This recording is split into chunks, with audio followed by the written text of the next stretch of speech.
नमस्कार मंडळी, रोडविल राणे या यूट्यूब चॅनलवर तुमच्या सगळ्यांचं स्वागत आहे।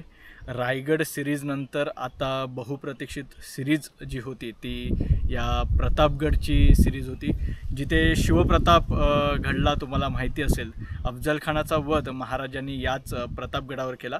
मात्र प्रतापगडाकडे जाण्यापूर्वी प्रतापगड ज्या खोऱ्यात येतो ते जावळीचं खोरं पण समजून घेणं तितकंच गरजेचं आहे।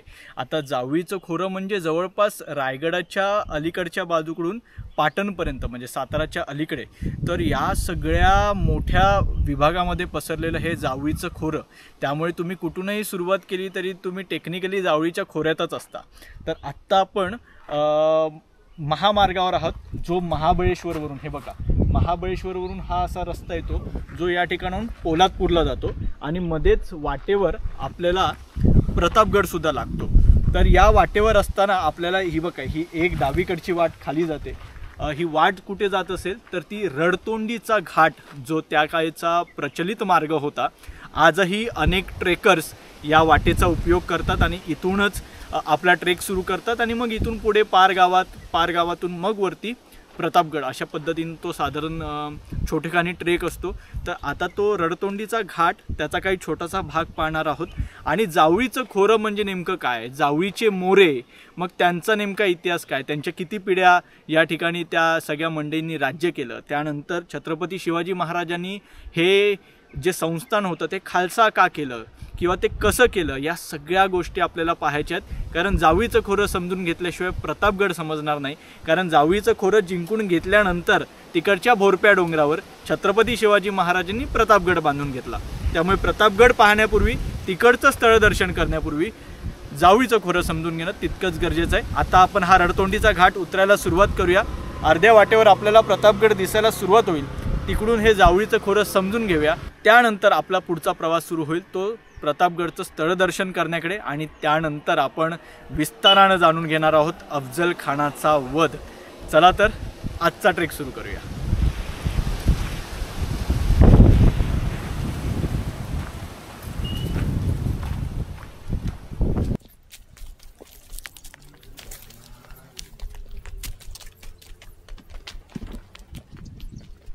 डावीकडे नजर जर तुम्ही मारली तर तुम्हाला समोरच दिसत असेल तो प्रतापगड।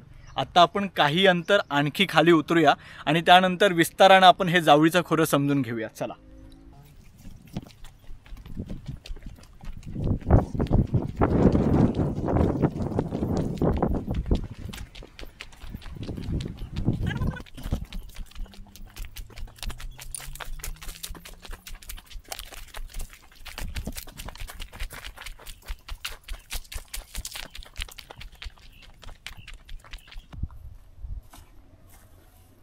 रडतोंडीच्या या घाटामध्ये काही अंतर खाली चालून आल्यानंतर हा असा एक स्पॉट आहे की जिथून मागे आपल्याला प्रतापगड स्पष्टपणे दिसतोय। आणि त्याच्या जर तुम्ही डावीकडच्या खालच्या बाजूला जर पाहिलात तर तिकडे पारगाव वगैरे या सगळ्या गोष्टी आहेत की जिथे अफजल खानाची छावणी पडली होती। ठीक आहे, पण तत्पूर्वी मी जसं म्हटलं मगाशी की जावळीचं खोरं हे जाणून घेणं गरजेचं आहे। तर त्यासाठी आता अर्थात आजचा प्रतापगड सिरीजचा हा पहिला भाग सुरू करण्यापूर्वी दोन महत्त्वाचे उल्लेख करणं गरजेचं आहे। पहिलं म्हणजे प्रतापगडबद्दल मी माहिती जेव्हा शोधत होतो किंवा काही रेफरन्सेस शोधत होतो, संदर्भ काही मिळत आहेत का पाहत होतो, तर त्यावेळी प्रतापगड पर्व नावाचं हे पुस्तक माझ्या हाती लागलं। याचे लेखक आहेत प्रथमेश खामकर। खरं तर 23 वर्षाचा तरुण मुलगा आहे, पण जवळपास 30 मराठी साधनं, त्याच्यानंतर 4 संस्कृत साधनं, 4 फारसी साधनं आणि 11 इंग्रजी साधनं, म्हणजे जवळपास नाही म्हटलं तरी 45पेक्षा जास्त साधनं या तरुण लेखकानं याच्यामध्ये अभ्यासली आहेत। आणि त्यानंतर हे प्रतापगड पर्व नावाचं पुस्तक त्यानं लिहिलेलं आहे।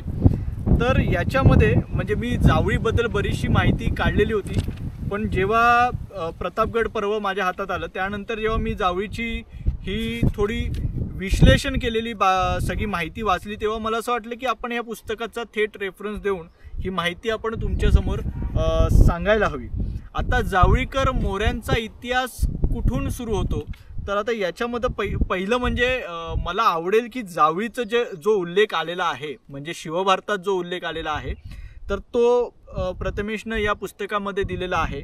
तो असा आहे की स्वराज्याच्या दक्षिणेला महाबळेश्वराच्या परिसरात जावळीचं खोरं पसरलेलं आहे. ठीक आहे. जावळीचं खोरं अभेद्य आणि अवघड होतं.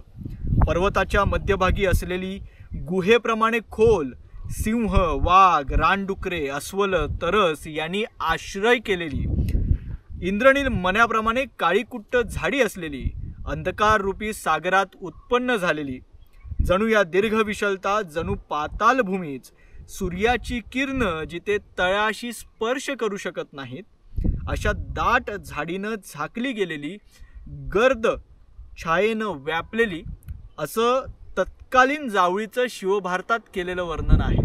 म्हणजे काय कमाल आहे. आता आपण एकंदर जावळीची माहिती जाणून घेतल्यानंतर मी तुम्हाला हा सगळा विस्तीर्ण प्रदेश तुम्हाला दाखवेन. इथून थोडक्यात पाहिल्यानंतर सुद्धा लक्षात येतं की निबिड अरण्य आहे, गर्द झाडी आहे, आणि त्या काळात म्हणजे आता तरी माणसांची वस्ती वाढलेली आहे, आजूबाजूचा विकास झालेला आहे, पण 350 वर्षापूर्वी कदाचित आपण ज्या भागात उभे आहोत तिथे सुद्धा कदाचित गर्द झाडीच असेल. आणि याच वाटेवरून तो अफजल खान खाली आपल्या रडतोंडीतून खाली उतरला असेल आणि पार गावात पोहोचला असेल, आणि मग तिकडून मृत्यूच्या दिशेनं त्याचा प्रवास सुरू झालेला असेल. तर आता जावळीच्या मोऱ्यांचं आपल्याला पारिपत्य कसं झालं किंवा त्यांचा मूळ इतिहास काय तो जाणून घ्यायचा आहे. तर जावळीच्या मोऱ्यांना चंद्रराव हा किताब होता, त्यामुळे जो मोरे त्या गादीवर बसायचा त्याला चंद्रराव हा किताब परंपरागत मिळायचा. त्यामुळे अनेकदा तुमची धांदल उडू शकते की प्रत्येकाचंच नाव चंद्रराव कसं आलंय. मात्र या पुस्तकात आपल्याला त्या सगळ्या ज्या पिढ्या 8 पिढ्या झाल्या, त्या 8ही पिढ्यांची जे चंद्रराव मोरे झाले त्यांची सगळ्यांची नावं आपल्याकडे आता अस्तित्वात आपल्याकडे उपलब्ध आहेत. ठीक आहे. आता चंद्ररावांच्या 8 पिढ्यांनी जावळीवर राज्य केलं होतं, बरोबर आहे. शेवटचा जो महाराजांच्या काळात जो चंद्रराव झाला तो येसाजी म्हणून होता. त्याचे जे वडील होते ते चंद्रराव दौलतराव मोरे, म्हणजे चंद्रराव हा किताब आणि दौलतराव मोरे, हे दौलतराव मोरे निपुत्रिक राहिले. त्याच्यामुळे त्यांच्या अर्धांगिनीनं ज्यांचं नाव आलंय मानकाई म्हणून, या मानकाई यांना येसाजी नावाचा एक त्यांच्याच कुळातला एक मुलगा दत्तक घेतला आणि त्याला चंद्रराव या पदासाठी त्याची निवड करण्यात आली आणि त्याला त्या गादीवर बसवण्यात आलं. पण सगळ्यात महत्त्वाची गोष्ट काय आहे की या येसाजीला या गादीवर बसवण्यासाठी बाकीचे जे मोरे होते, म्हणजे जावळीचे मोरे, हे फक्त चंद्रराव नाही, अख्खं एवढं मोठं जावळी जे पूर्ण रायगड आणि सातारा या जिल्ह्यांच्या सगळ्या वेशीवर पूर्ण पसरलेला आहे, तर याचे सुद्धा 7 ते 8 भाग करण्यात आले होते. आणि मग हे 8 मोरे एकत्र येऊन त्यांचा प्रमुख म्हणून ज्याची निवड करायची त्याला चंद्रराव हा किताब आणि त्याला थोरली गादी, मोठी जी गादी ती त्याला मिळायची. मग बाकीचे जे मोरे होते त्यांचा या येसाजीच्या चंद्रराव होण्यावर आक्षेप होता. मात्र या मानकाई यांनी छत्रपती शिवाजी महाराजांची मदत घेतली आणि त्यानंतर येसाजी हे चंद्ररावाच्या गादीवर आले. आता त्याच्यापूर्वी कोण कोण होतं, तर थोरल्या शाखेत चयाजी, भिकाजी, शोधाजी, येसाजी, गोंदाजी, बाळाजी आणि दौलतराव, ज्यांचं मी शेवटचं नाव घेतलं ते. आता ह्या सगळ्या मंडळींनी चंद्रराव म्हणून राज्य केलं, ज्याच्यातले दौलतराव हे निपुत्रिक राहिले आणि मरण पावले. मग मी म्हटलं तसं येसाजी यांना मानकाई यांनी या गादीवर घेतलं. आता याच्याबद्दल एक छान श्लोक सुद्धा इथे आलेला आहे, ज्याच्यामध्ये शिवभारत 13वा अध्याय 43वा श्लोक इतक्या डिटेलमध्ये प्रथमेशने या सगळ्यामध्ये लिहिलेला आहे. ज्यामध्ये श्लोक काय आहे तर गृहीता महिता लोके जयवल्ली मयापुरा स्थापितश्चंद्र राजश्च तस्या तदभिषालुकः, म्हणजे लोकांमध्ये प्रसिद्ध असलेली जावळी अर्थात तेव्हाची जयवल्ली, म्हणजे असा उल्लेख तिथे आलेला आहे पुराणातला की मी पूर्वी घेतली आणि तिचा अभिलाष करणाऱ्या चंद्ररावाची मी तिथे स्थापना केली. म्हणजे टेक्निकली महाराजांनी जावळी जिंकून तिकडे येसाजीची स्थापना म्हणजे चंद्रराव म्हणून त्याला गादीवर बसवला असा उल्लेख येतो. म्हणजे सुरुवातीला एक अपप्रचार केला जातो, तो म्हणजे जावळीच्या मोऱ्यांचा निपात करून महाराजांनी जावळी हस्तगत केली, तर तसा तो प्रकार नव्हता। त्यांचा जो स्वामी होता, त्या गादीचा जो स्वामी होता, तो निपुत्रिक गेल्यानंतर तिकडे जी अनागोंदी माजलेली होती, तर ती टाळण्यासाठी महाराजांनी पहिली जावळी घेतली। त्यानंतर मानकाईच्या मदतीने तिथे येसाजीला बसवण्यात आलं। पण मग हाच येसाजी म्हणजे हा नंतरचा चंद्रराव महाराजांवरच उलटला आणि आदिलशाहीची चाकरी त्यांना इतकी महत्त्वाची होती, कारण हे जे सगळे आत्तापर्यंतचे आलेले चंद्रराव होते हे स्वतःला आदिलशहाचे चाकर म्हणत, आलं लक्षात। आणि मग कुठल्या तरी एका बुरहान निजामशहाच्या लढाईमध्ये याच्यापैकी एका चंद्ररावाने फार मोठा पराक्रम केला। त्यानंतर आदिलशहाकडून यांना जावळीचे राजे हा स्वतंत्र किताब देण्यात आला, म्हणजे यांच्याकडे दोन किताब झाले, एक चंद्रराव आणि एक जावळीचे राजे। त्यामुळे जेव्हा जावळी हस्तगत केली पुढे जाऊन महाराजांनी, तेव्हा महाराजांनी सुद्धा इथे राज्याभिषेक करून घेत स्वतःला जावळीचे राजे हा किताब त्यांनी अभिषिक्त झाले होते। म्हणजे महाराजांचा राज्याभिषेक जो रायगडावर झाला त्यापूर्वी सुद्धा एक महाराजांचा राज्याभिषेक झाला होता, जो जावळीमध्ये झाला, आणि त्यानंतर महाराज जावळीचे राजे म्हणून ओळखले गेले। आता सगळ्यात महत्त्वाचं म्हणजे मी जसं म्हटलं तसं 8 भावंड जावळीच्या वेगवेगळ्या भागामध्ये राज्य करत होते। त्याच्यामध्ये शिवथरगड म्हणजे शिवथर खोरं जे आहे तिथे यशवंतराव होते, जोर खोऱ्याचा जो भाग होता तिकडे हनुमंतराव होते, जांभळी हा जो भाग होता तिकडे गोविंदराव होते, महिपतगड तिथे दौलतराव होते, केवनाळे व वाकण इथे बागराव होते, आटेगाव तर्फेतील देवळी इथे सूर्यराव होते, देवळी इथे भिकाजीराव होते, आणि खेळणा या भागामध्ये शंकरराव होते। आणि हे सगळे 8 अभिषिक्त मोरे होते, म्हणजे त्यांच्या त्यांच्या भागात ते राज्य करत होते। फक्त या सगळ्यांचा प्रमुख म्हणून त्यांची थोरली गादी ही मुख्य जावळीमध्ये होती असं म्हटलं जातं। आता या जावळी खोऱ्यात हे जावळी खोरं आपल्या ताब्यात असावं हे का महत्त्वाचं होतं, कारण दस्तूर खुद्द आदिलशहा किंवा मोगलशहा किंवा निजामशहा हे जावळीच्या मोऱ्यांना तसे टरकूनच असत, जावळीच्या मोऱ्यांना जावळीचं महत्त्व कळलंच नाही। महाराष्ट्रातले इतर राजे किताब असलेली मंडळी किंवा सरदार हे आणि छत्रपती शिवाजी महाराजांमध्ये हाच प्राथमिक फरक होता की या सगळ्या लोकांना कळलंच नाही की महाराष्ट्राची ताकद काय, स्वतंत्र राज्य करण्याची, स्वतंत्र राज्य स्वराज्य निर्माण करण्याची ताकद या महाराष्ट्राच्या मातीत आहेत। हे पहिलं ओळखणारं व्यक्तिमत्व हे महाराज होते, आणि त्यांच्यापूर्वी छत्रपती यांचे वडील शहाजीराजे जे स्वराज्य संकल्पक आपण म्हणतो त्यांना, की ज्यांनी निजामशहाच्या शेवटच्या वंशजाला गादीवर बसवून स्वतंत्र राज्य तयार करण्याचा प्रयत्न केला होता, अर्थात तो काही कारणांमुळे अयशस्वी ठरला।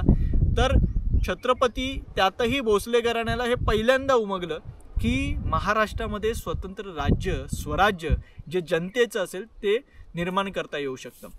तर जावळी का महत्त्वाची होती, तर या जावळीमध्ये जांभूळ खोरं, जोर खोरं, शिवतर खोरं, कांदाट खोरं, बामनोली, चतुरबेट, सोलस खोरं असे जवळपास 18 विभाग होते।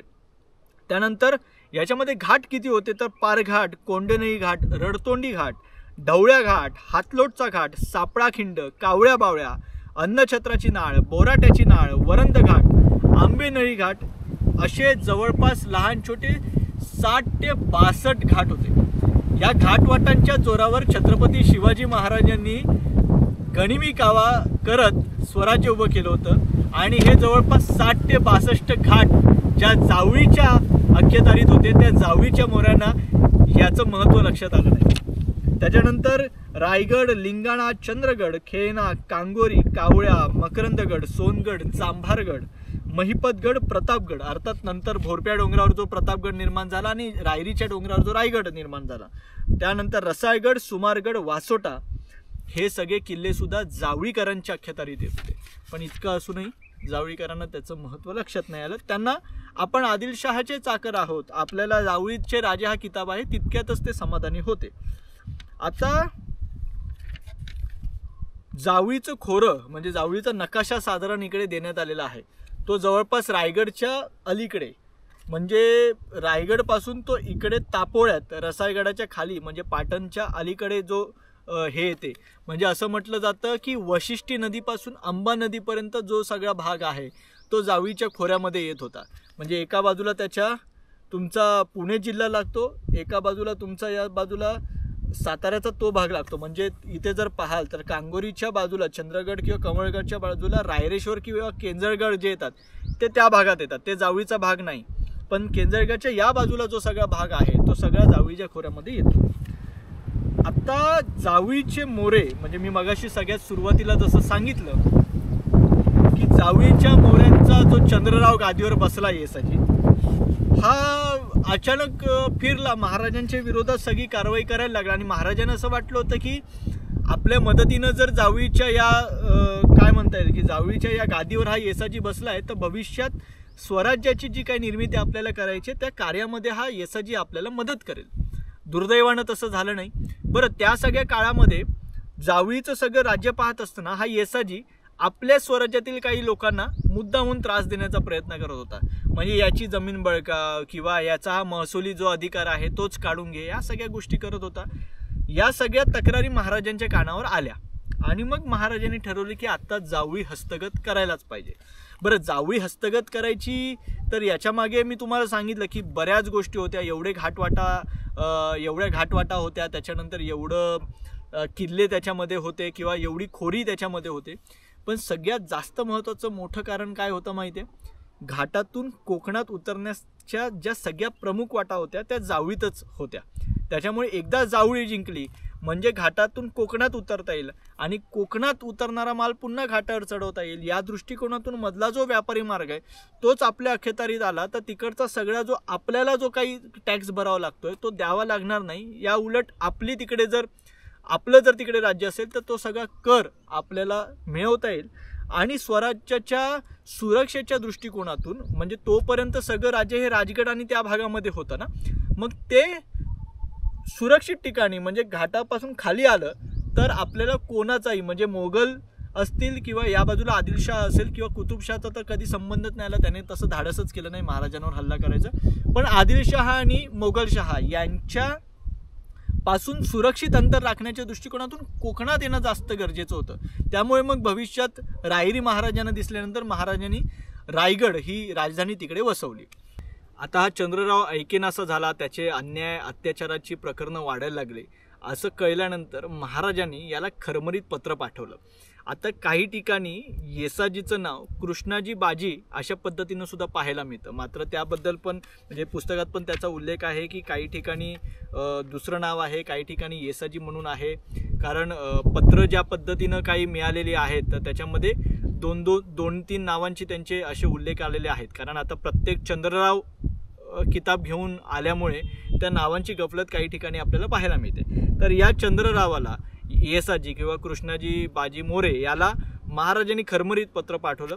आता या खरमरीत पत्रामध्ये छत्रपती शिवाजी महाराज काय म्हणतात तर तुम्ही मुस्तफत राजे म्हणविता, राजे आम्हास श्री शंभूने राज्य दिले आहे तर तुम्ही राजेनं म्हणावे. आमचे नोकर होऊन आपला मुलूक खाऊन हाम रहा चाकरी करावी, नाहीतर बदफैल करून फंद कराल तर जावळी मारून तुम्हास कैद करून ठेवू. आता चंद्रराव सुद्धा आता गादीवर बसलेला माणूस आहे, राजा झालेला आहे आणि एकदा खुर्ची मिळाली की ती सोडवत नाही लोकांना. तर मग हा चंद्रराव काय म्हणतो तर चंद्ररावानं या पत्रास क्रोधानं उत्तर दिलं. त्यात तो म्हणतो तुम्ही काल राजे झालात, तुम्हास राज्य कोणी दिले? मुस्तफत राजा आपले घरी म्हटल्यावर कोण मानितो? येता जावळी जाता गोवली, पुढे एक मनुष्य जिवंत राहणार नाही. तुम्हामध्ये पुरुषार्थ असाल तर उदयिक याल तर आजच यावे. आम्ही कोकणचे राजे असून महाबळेश्वर आमचा राजा. आता पादशाच्या कृपेनं राजा ही किताब वगैरे ह्या सगळ्या गोष्टी मिळालेल्या होत्या आणि जावळीसारखं ताकदीचं ठाणं स्वतःकडे असल्यावर ही गुर्मी हा माज येणं साहजिक होतं. त्याच्यामुळे त्याच गुर्मीमध्ये या चंद्रराव मोरेनं महाराजांना उलटं पत्र धाडलं. आता हे मगरूर उत्तर ऐकून महाराज सुद्धा संतापले, साहजिक आहे. कारण महाराजांनी रिस्क घेऊन या येसाजी किंवा या कृष्णाजी बाजीला या मोऱ्यांच्या गादीवर बसवलेलं होतं, चंद्रराव किताब दिला होता. खरं तर परंपरागत हे चंद्रराव किताब देण्याचा अधिकार हा आदिलशहाचा म्हणजे आदिलशाह म्हणून जो कोणी तिकडे सम्राट बसेल त्याचा होता. त्याच्यामुळे रिस्क कुठली तर महाराजांना थेट लक्ष जाणार ना, कारण आदिलशहा पण बघतोय की अरे कोण कुठला शिवाजी आणि हा जावळीचे मोरे निवडणार म्हणजे त्याच्या भाषेमध्ये. तर हे सगळं होत असताना थेट लक्ष आदिलशहाचं गेलं ना महाराजांकडे. ऑलरेडी महाराजांनी तोरणा रोहिडा सगळ्या गोष्टी जिंकून घेतलेल्या होत्या, त्याच्यामुळे आधीच महाराजांवर आदिलशाही पूर्ण खार खाऊन होती. आणि त्याच्यामध्ये जावळीचं खोरडसुद्धा हा माणूस तिकडचा जावळीचा मोरे निवडतोय. आणि पुढे तर जाऊन जावळीचं खोरं जिंकून घेतल्यानंतर थेट अफजल खानाला बडी बेगम साहिबाने महाराजांवर पाठवलेला आहे. तो पुढे रेफरन्स येईल. पण या चंद्ररावाचं मगरूर उत्तर वाचून महाराजांनी त्याला पुन्हा एकदा खरमरीत पत्र पाठवलं, ज्यात म्हणतात जावळी खाली करून राजेन म्हणून मोर्चेल दूर करून हात रुमाले बांधून भेटीस येऊन हुजूरची काही चाकरी करणे इतक्यावर बदफैली केलिया मारले जात. म्हणजे काय सांगतात महाराज, जावळी नीट खाली करा, राजे न म्हणता मोर्चेल दूर करून हात रुमालाला बांधून, म्हणजे काय की गिवअप केल्याचा जो आपण म्हणतो की पांढरं निशाण फडकवून की आम्ही आत्मसमर्पण करतोय, तसं करून तुम्ही हुजुराच्या चाकरीस या, आम्हाला येऊन भेटा. नाहीतर आता जर पुन्हा एकदा तुम्ही ही जर काय म्हणतात बदफैली केली, म्हणजे आता पुन्हाच तुम्ही मगरुरी दाखवली तर विनाकारण मारले जाल. आणि हा थेट इशारा महाराजांनी चंद्ररावाला दिला. आता पुन्हा एकदा चंद्ररावाचा सुद्धा इगो चाळवला असणार. तो काय म्हणतोय तर जावळीस येणारच तरी यावे, दारुगोळी महजूद आहे, काही बेजबाबास खुते घालून लिहिले ते कासियास लिहाविले, थोर समर्थ आहे. म्हणजे पुन्हा एकदा गुरमीत चंद्ररावानं उत्तर दिलं. याचा परिपाक काय झाला तर महाराजांनी जावळी घ्यायचा निश्चय पक्का केला. आता जावळी घ्यायची महाराजांना राग आलेला आहे. मग या रागामध्ये कुठेतरी महाराज लगेच नाही निघाले. महाराजांकडे संयम नावाची फार मोठी गोष्ट होती. हा संयम जसा महाराजांनी या जावळीच्या प्रसंगात दाखवलाय तसाच तो पुढे अफजल खानाच्या प्रसंगात सुद्धा दाखवलाय. तो अफजल खानाच्या प्रसंगात कसा दाखवला हे मी तुम्हाला सांगेनच, पण या जावळीच्या प्रकरणात कसं दाखवलं तर त्याला माहिती आहे की ऑलरेडी आदिलशहाचं लक्ष आपल्याकडे आहे. आणि त्याच्यामुळे चंद्ररावासोबत वितुष्ट झालेलं असलं तरी त्याच काळामध्ये वाईचा मोकासदार म्हणून अफजल खानाची नियुक्ती त्याच्या आधीच झालेली होती. त्याच्यामुळे वाईवर अफजल खानाचं लक्ष होतं. त्याच्यामुळे जावळी घ्यायची असेल तर बाजूलाच वाईचा अफजल खान पुन्हा हल्ला करणार हे महाराजांना माहिती होतं. आणि त्याचमध्ये महाराजांनी थोडासा संयम राखला. आणि त्यावेळी तिकडे मोहम्मद आदिलशहा थोडा मरणासन्न अवस्थेत होता आणि तिकडे गृहकलह माजलेला होता. त्यावेळी बडी बेगम साहिबाने आपला सावत्र पुत्र म्हणून अली आदिलशहाला आदिलशाहीच्या गादीवर बसवलं. त्या अली आदिलशहाच्या नियुक्तीवर सुद्धा तिकडे अंतर्गत दुफळी माजलेली होती. आणि त्याच्या याच वेळी हे सगळं घडत असताना महत्त्वाचे म्हणजे जेव्हा केव्हा हे सगळं गादी बदलत असते. तुम्हाला कल्पना असेल की शहाजहानला मारून जेव्हा औरंगजेब आला तेव्हा औरंगजेबाने पहिले काही सरदार आपल्या हाताशी केले. तसंच अली आदिलशहा येत असताना बडी बेगम साहिबाने त्या अलीच्या बाजूने सगळं सूत्र फिरवलं. त्यावेळी अफजल खानाला वाईतून बोलवून कर्नाटकात बोलवण्यात आलं, म्हणजे जिथे विजापूर आहे तिकडे बोलवण्यात आलं. या सगळ्या गडबडीत जेव्हा महाराजांनी ही संधी पाहिली की अफजल खान तिकडे गेलेला आहे, आदिलशाही मुलखामध्ये ऑलरेडी सगळा गोंधळ माजलेला आहे आणि ते सगळं सेटल होईपर्यंत जवळपास वर्ष दीड वर्ष किंवा किमान 6 महिने तर जातील. अशावेळी जावळी जिंकणं योग्य ठरेल. त्याचवेळी महाराजांनी जावळीवर हल्ला केला. आता जावळीवर हल्ला करण्यापूर्वी एक छान श्लोक, तुम्हाला कल्पना असेल की छत्रपती म्हणे नावाचं माझं पुस्तक आलेलं आहे. माझं नाही, खरं तर हे आपल्या सगळ्यांचं पुस्तक आहे, तुमचं आमचं पुस्तक आहे. त्याच्यामध्ये ना मी एक धडा लिहिला आहे, नाहीतर हिसका द्या. त्याचा श्लोक असं आहे की छत्रपती म्हणे अहंकार करावा त्यांनी ज्याच्या ठाई बेईमानी, समज देऊनी संधीही आणि अडेल तट्टू तो शिक्षेचा धणी. हा धडा मुळातच चंद्रराव मोरेच्या मगरुरीवर आहे. महाराजांनी पहिली संधी दिली, महाराजांनी पत्र लिहिलं, महाराजांनी त्याला निर्वाणीचा इशारा दिला की तू आता शांत हो, या सगळ्या गोष्टी ज्या चुकीच्या करतोस ते थांबव, तुला अभय मिळेल, तू तिथे जावळीवरच राज्य कर, फक्त त्याच्यावर माझा अधिकार राहील सर्वोच्च म्हणून.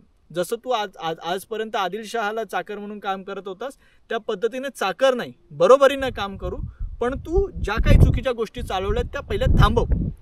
पहिलं पत्र गेलं, दुसरं पत्र गेलं, हा चंद्रराव का ऐकायच्या तयारीत नाही. बरं, राग केव्हा येतो माहिती आहे का? जेव्हा आपण एखाद्या व्यक्तीला मनापासून मदत करतो आणि तो जेव्हा आपल्यावरच उलटतो तेव्हा मात्र राग येतो. महाराजांचं पण तसंच झालं. महाराजांनी काय केलं, ज्याच्या ठाई बेईमानी, अहंकार कोणाच्या अंगी येतो, जो बेईमान आहे त्याच्या अंगी अहंकार येतो आणि मग त्या अहंकाराला समज देऊनी किंवा संधी देऊनही तो जेव्हा ऐकत नाही तेव्हा त्या अडेल तट्टूपणा करणाऱ्या माणसाला शिक्षेचा धनी करणं हे शास्त्रातच लिहिलेलं आहे. ऐकत नाहीये, संधी देऊनही ऐकत नाहीये, समज देऊनही ऐकत नाहीये, मग त्याला 1 वार आणि 2 तुकडे केलेच पाहिजे. मग याच्यामध्ये काय म्हटलंय की मग महाराजांनी अशा पद्धतीनं या चंद्ररावावर हल्ला केला आणि जावळी हस्तगत केली. म्हणजे या पुस्तकामध्ये मी हेच अशाच पद्धतीने श्लोक देण्याचा प्रयत्न केला की काही महाराजांचे गुण आहेत ते आपल्या आजच्या आयुष्यामध्ये आपल्याला कसे इम्प्लिमेंट करता येतील. आता बराच वेळ इथे बसणं झालं. जावळीचं युद्ध सुरू झालेलं आहे. त्यापूर्वी जावळीचं खोरं जरा पाहून घेऊया. म्हणजे कसं आहे की हा नेमका प्रवास कसा आहे, हे युद्ध कशा पद्धतीने आहे ते नेमकं समजून घेणं आपल्याला सोपं जाईल. या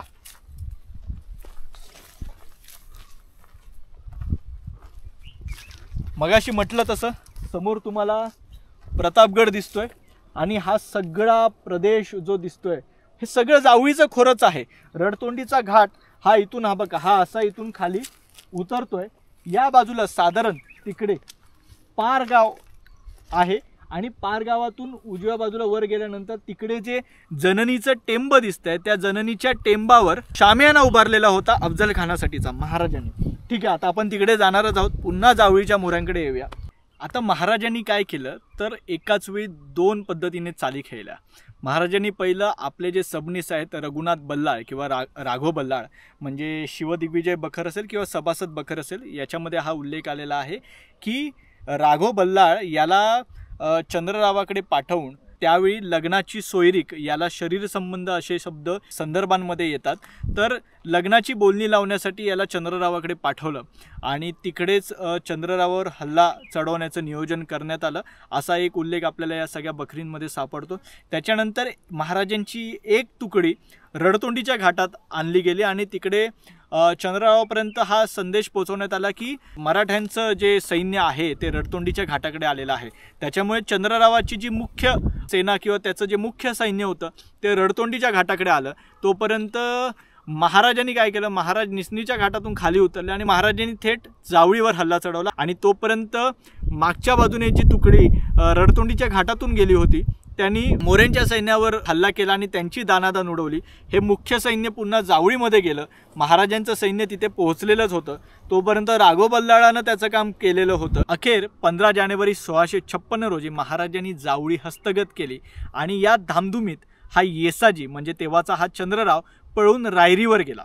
पण महाराजांनी त्याच्या मागे पळत न जाता 2 महिने जावळीत घालवले. जावळीची सगळी व्यवस्था लावली. कृष्णाजी बाबाजी याला जावळीची सुभेदारी आणि वीरोराम याला जावळीची मुजुमदारी दिली आणि त्याच्यानंतर साधारण 30 एप्रिलच्या आसपास महाराज रायरीकडे जायला निघाले.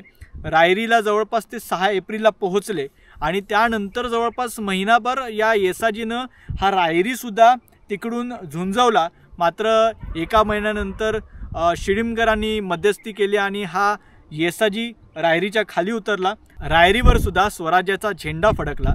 रायरी स्वराज्यात आला. अर्थात पुढे जाऊन तो दुर्गदुर्गेश्वर श्रीमान रायगड ही स्वराज्याची राजधानी म्हणून तो प्रसिद्धीस पावला. आता येसाजी गडाखाली आल्यानंतर सुद्धा महाराजांनी त्याला मारलं नाही. लक्षात घ्या, कारण जावळी जर जिंकायची होती तर ती मोऱ्यांचा पारिपत्य करूनच ती जिंकायची असा काही महाराजांचा हेतू नव्हता. मात्र हा चंद्रराव उर्मट मगरूर झाला, त्यामुळे महाराजांना हे पाऊल उचलावं लागलं. आता या सगळ्या गोष्टीमध्ये आणखीन एक गोष्ट लक्षात घ्यावी लागेल की मोरे हे काही स्वराज्याचे गद्दार नव्हते. ते आधीपासूनच आदिलशहाचे चाकर होते. फक्त महाराजांनी जेव्हा त्यांना सांगितलं की तुम्ही स्वराज्य कार्यात दाखल व्हा तरी ते झाले नाही. हा त्यांचा वैयक्तिक निर्णय होता. पण गद्दारी आपण कशाला म्हणतो की जे स्वतः आपल्यासोबत आहेत आणि ते जेव्हा आपल्याला फितूर होतात त्यांना आपण गद्दार म्हणतो. तर मग हा जो प्रकार आहे तो मोऱ्यांचा नाही आहे. मोरे आधीपासूनच आपण म्हटलं तसं जावळीचे राजे म्हणून ते अस्तित्वात होते, पण त्यांची मगरुरी वाढत होती. त्यामुळे महाराजांनी मोऱ्यांचं पारिपत्य करायचं ठरवलं. आता या येसाजीला महाराजांनी काय केलं, त्याचा सन्मान केला, त्याला घोडा दिला, पावशेर त्याला अधिकार, सगळ्या गोष्टी त्याला देण्यात आल्या. मात्र शेवटी काय असतं की एखाद्याला मोठ्या मनाने दिलेलं त्याला ते पचत नाही. येसाजींनी पुन्हा वाकडी वाट घेण्याचा प्रयत्न केला, त्यावेळी मात्र महाराज संतापले आणि मग महाराजांनी या येसाजीला मरणाच्या वाटेवर पाठवलं. त्यानंतर काही काळानंतर मला वाटतं त्याच्या मुलांना सुद्धा यमसदनी धाडण्यात आलं, कारण त्यांनी सुद्धा काही चुकीची वाट पकडल्याचा इतिहासात उल्लेख आहे. मग ह्या सगळ्या गडबडीमध्ये मोरे भविष्यात जरी येसाजीचा मृत्यू झाला तरी मोऱ्यांचे काही वंशज महाराजांच्या पुढच्या स्वराज्य कार्यात सामील झाल्याचं आपल्याला दिसतं. त्यांना तोफा घडवण्याचं एक मोठं कार्य जवळपास 3000 मनसबदारी मोऱ्यांच्या पुढच्या इतर शाखांमधल्या वंशजांना दिल्याचे आपल्याला पाहायला मिळतं. आता या जावळीच्या रणसंग्रामात महाराजांना 2 हिरे गवसले. पहिला भोरप्याचा डोंगर, ज्यावर आज प्रतापगड उभा आहे, आणि दुसरा हिरा तो म्हणजे मुरारबाजी देशपांडे. आता फार कमी लोकांना माहिती आहे की मुरारबाजी देशपांडे हे मूळचे मावळे नाहीत, हे पूर्वी मोऱ्यांच्या चाकरीत होते. आता जेव्हा महाराजांनी जावळीवर हल्ला चढवला तेव्हा मुरारबाजी त्वेषानं लढत होते, म्हणजे अक्षरशः समोर येणाऱ्याची खांडोळीच करत होते. या जावळीच्या खोऱ्याच्या लढाईमध्ये महाराजांचे मावळेसुद्धा बरेच कामी आले, त्यातले काही मुरारबाजी देशपांडेंच्या तलवारीला बळी पडले. आता हे महाराज समोर साक्षात पाहतायत की मुरारबाजी लढतायत, शत्रू म्हणून त्यांना कैद करून त्यांची गर्दन मारता आली असती. पण इकडे महाराजांच्या आणखीन एका गुणाचा आपल्याला आवाका कळतो. म्हणून मी सातत्यानं म्हणतोय की छत्रपती म्हणे यातले श्लोक किंवा यातली गुणवैशिष्ट्य का महत्त्वाची आहेत, तर महाराजांनी त्यांच्या त्या प्राप्त परिस्थितीमध्ये कशा पद्धतीनं वैचारिक प्रगल्भता दाखवली आणि त्यातून कशा पद्धतीनं स्वराज्याचं हित जोपासलं हे अत्यंतिक महत्त्वाचं आहे. याच्यामध्ये विरोधकास आपलं करा हा जेव्हा धडा येतो त्याच्यामध्ये हा श्लोक आहे की छत्रपती म्हणे विरोधकही शरीरानं माणूसच खरा रे, जिथे विचारांची लढाई ती विचारांनीच लढा रे, स्वध्येयाचा आवाका बुद्धीनं भरा रे, माणूस आपल्या भात्यात मुत्सदीनं भरा रे. याचा अर्थ काय, तर आता महाराजांना माहिती आहे की मुरारबाजी मोरेंचे चाकर आहेत, म्हणजे शत्रूचा चाकर आहे. शत्रूचा माणूस एकतर शरण आला तर त्याला अभय द्यायचं, नाहीतर थेट त्याची गर्दन मारायची. आता मुरारबाजी त्वेषानं लढत होते, याचा अर्थ त्यांची गर्दन मारणं रास्त होतं. पण महाराजांनी त्यांचा पराक्रम पाहिल्यानंतर त्यांना असं लक्षात आलं की हा व्यक्ती उद्या स्वराज्य कार्यात सहभागी झाला तर त्याचा निश्चितपणे आपल्याला फायदा होऊ शकतो. महाराजांनी या मुरारबाजींना ही स्वराज्याची संकल्पना समजावून सांगितली, त्यांनाही ती समजली. आता कसं असतं की ही स्वामीनिष्ठा असलेली माणसं, म्हणजे जोवर मोरे जिवंत आहेत तोपर्यंत मुरारबाजी त्वेषानं लढत होते. आता मोऱ्यांचं पारिपत्य झालं, जावळी हस्तगत कोणी केली तर छत्रपती शिवाजी महाराजांनी केली. तांत्रिकदृष्ट्या मुरारबाजींचे स्वामी हे मृत्यू पावलेले होते. मग अशावेळी महाराजांनी जेव्हा मुरारबाजींना स्वराज्यात येण्याची संधी दिली तेव्हा मुरारबाजींनी सुद्धा ती लगेच स्वीकारली. आणि त्यानंतर म्हणजे जिथे महाराजांना शक्य होतं ना की शत्रू आहे तर त्याची गर्दन मारता आली असती, पण महाराजांनी ते टाळलं. त्यानंतर हेच मुरारबाजी आपल्याला पुरंदरच्या लढाईमध्ये कामी आलेले दिसतात. बरं, मुरारबाजी कुठे पडले तर पुरंदरच्या लढाईत पडले, आणि ते पण कोणाच्या, तर दिलेर खानाने मारलेला बाण त्यांच्या याच गर्दनीत घुसला, आणि त्याच गर्दनीत घुसलेला बाण म्हणजे एका गर्दन वाचवण्याचा जो प्रवास तो गर्दनीवर बाण घेऊन संपला. म्हणजे जिथे स्वामीनिष्ठा दाखवायची होती मोऱ्यांच्या चाकरीत असताना तिथेही मुरारबाजींनी स्वामीनिष्ठा दाखवली. आणि त्यानंतर जेव्हा छत्रपती शिवाजी महाराजांच्या स्वराज्यात ते दाखल झाले, स्वराज्य संकल्पना त्यांना लक्षात आली, त्यानंतर पुरंदरच्या युद्धामध्ये याच मुरारबाजींनी स्वामीनिष्ठा दाखवली. दिलेर खानानं त्यांना सांगितलं की तुला सरदारकी देतो, तुला 50,000 मनसबदारी देतो, सगळं तुला जे पाहिजे ते देतो, पण ते आमिष न घेता, त्या आमिषाला न भुलता याच मुरारबाजींनी तो बाण गर्दनीवर घेतला. तर विरोधकाला सुद्धा जर तो आपल्या हिताचा असेल आणि त्याला जर आपली जर स्वराज्याची, आपण जे विश्व निर्माण करणार आहोत, आपण जे साम्राज्य निर्माण करणार आहोत ते जर त्याला पटत असेल आणि त्याचा स्वामी जर त्या क्षणी नसेल, तर अशावेळी विरोधातली काही माणसं हेरून आपल्या या स्वामी कार्यात किंवा आपल्या स्वराज्य कार्यात त्यांना सहभागी करून घेता येऊ शकतं. हा महत्त्वाचा धडा आपल्याला महाराज या जावळीच्या खोऱ्यामध्ये देतात. तर हे असं आहे जावळीचं खोरं. आता 2 हिरे मी म्हटलं, एक मुरारबाजी देशपांडे आणि दुसरं भोरप्याचा डोंगर. शिवरायांना गवसलेल्या 2 हिऱ्यांपैकी मुरारबाजींबद्दलची तर गोष्ट ऐकली, पण पहिला जो हिरा होता तो म्हणजे भोरप्याचा डोंगर, ज्या ठिकाणी महाराजांनी प्रतापगड बांधण्याची सूचना मोरोपंत पिंगळ्यांना दिली. मोरोपंत पिंगळ्यांच्या देखरेखीखाली अर्जोजी यादव यांनी प्रतापगड बांधून काढला. तो प्रतापगड इथून नजरेच्या टप्प्यात आहे. तो झेंडा आपल्याला आजही निशाणीचा जो झेंडा आहे तो या ठिकाणाहून दिसतोय.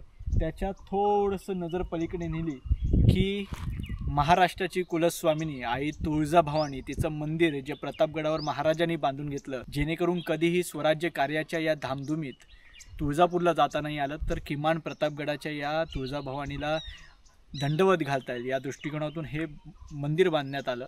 तर आता आपण प्रतापगडावर जाणार आहोत. तोवर या भागात तुमच्या सगळ्यांची रजा घेतो. हे जावळीचं खोरं आणि ही सगळी जावळीची माहिती तुम्हाला कशी वाटली ते जरूर कळवा. आणि हो, प्रतापगड पाहण्यापूर्वी जावळी कळणं तितकंच गरजेचं आहे. त्यामुळे हा भाग आपल्या प्रियजनांसोबत, आपल्या मित्रपरिवारासोबत जरूर शेअर करा. जय शिवराय.